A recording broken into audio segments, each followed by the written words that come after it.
जय मां शारदे, सनातन धर्म की जय हो, वंदे मातरम। प्रिय दोस्तों, मैं अब आपको मंगल के वेद के बारे में बताऊंगा कि राशि से जब मंगल कहाँ कहाँ बैठता है तो कहाँ कहाँ वो शुभत्व प्रदान करता है और कहाँ कहाँ नाशात्मक प्रभाव डालता है। मंगल अगर प्रथम भाव में है यानी कि राशि पर है मंगल, मान लीजिए आपकी कर्क राशि है और मंगल कर्क राशि पर आया हुआ है, तो उसी मंगल के साथ जो ग्रह होगा उसी पर उसका वेद पैदा करेगा। मंगल चूँकि एक पाप ग्रह है तो उसके वेद लगने से उसका नाशात्मक प्रभाव समाप्त होकर के मंगल शुभ फल देने लगेगा। उसी प्रकार मंगल अगर द्वितीय भाव में है राशि से, तो द्वितीय भाव में जो ग्रह बैठेगा यानी मंगल के साथ जो ग्रह बैठेगा तो वो भी मंगल के दुष्प्रभाव को समाप्त करेगा, क्योंकि दूसरे भाव में भी मंगल अच्छा नहीं माना जाता है। तो इस प्रकार मंगल के साथ अगर कोई ग्रह बैठ गया तो मंगल शुभ फलदायक हो जाता है। अब आपको हम बताते हैं तीसरे भाव में।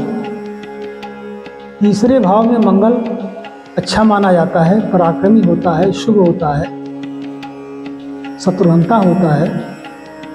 मगर राशि से 12वें भाव में कोई भी ग्रह बैठा होता है तो मंगल के शुभता को समाप्त कर देता है, क्योंकि 12वें भाव में बैठा हुआ ग्रह मंगल के ऊपर वेद लगाता है।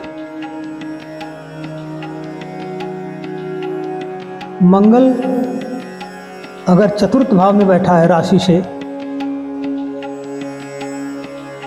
तो तीसरे भाव में बैठा हुआ ग्रह मंगल के नाशात्मक प्रभाव को समाप्त कर देता है। यानी कि मंगल अगर राशि से चौथे भाव में आया तो तीसरे भाव में बैठा हुआ ग्रह मंगल के दुष्प्रभाव को समाप्त कर देता है, क्योंकि चौथे भाव में गोचर बस मंगल नुकसानदेह होता है, जमीन जायदाद सुख शांति माँ की क्षति कारक होता है। इसलिए अगर उससे तीसरे भाव में राशि से तीसरे भाव में कोई ग्रह बैठा हुआ है पहले से या गोचर के समय आ गया है तो मंगल के नाशात्मक दोष को समाप्त कर देगा और शुभत्व प्रदान करेगा।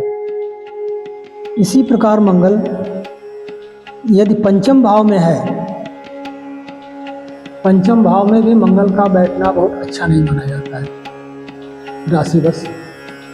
तो राशि से चौथे भाव में जो ग्रह बैठेगा वो भी मंगल के अशुभत्व को दूर करके शुभत्व प्रदान करता है और मंगल उसके लिए संतोषजनक और लाभदायक हो जाता है। मंगल अगर छठे भाव में है,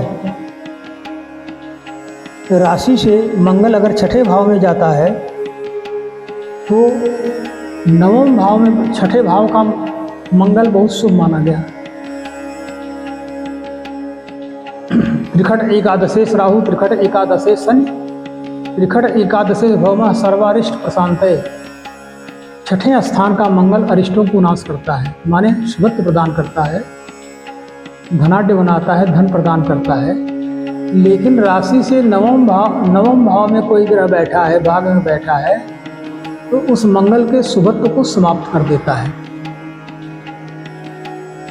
इस प्रकार इस जन्मपत्री में विचार करना चाहिए। मंगल अगर सप्तम भाव में बैठा है तो मंगल का सप्तम भाव में गोचर बस आना अच्छा नहीं माना जाता है। लेकिन उसी समय अगर कोई ग्रह पहले से ही छठे भाव में बैठा है तो मंगल के दोष को समाप्त कर देता है। माने कहने को तो है कि भाई सप्तम में मंगल आया नुकसानदेह है, लेकिन वो मंगल शुभत्व प्रदान करता है। इसी प्रकार मंगल जब अष्टम भाव में जाता है, अष्टम भाव मंगल के लिए अच्छा नहीं माना जाता है, मांगलिक दोष माना जाता है। किसी भी मतलब राशि बैठा हो, अगर राशि से मंगल अष्टम भाव में बैठा हुआ है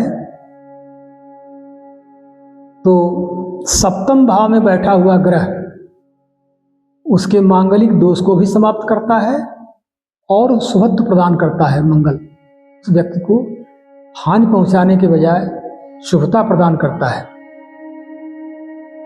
मंगल अगर नवम भाव में है, राशि से नवम भाव में जाता है, तो नवम भाव तो मंगल का अच्छा है, भाग्य में बैठा है। लेकिन अष्टम भाव में कोई ग्रह बैठा हुआ है पहले से, या गोचर उसके साथ साथ चल रहा है, तो मंगल के प्रभाव को समाप्त कर देता है।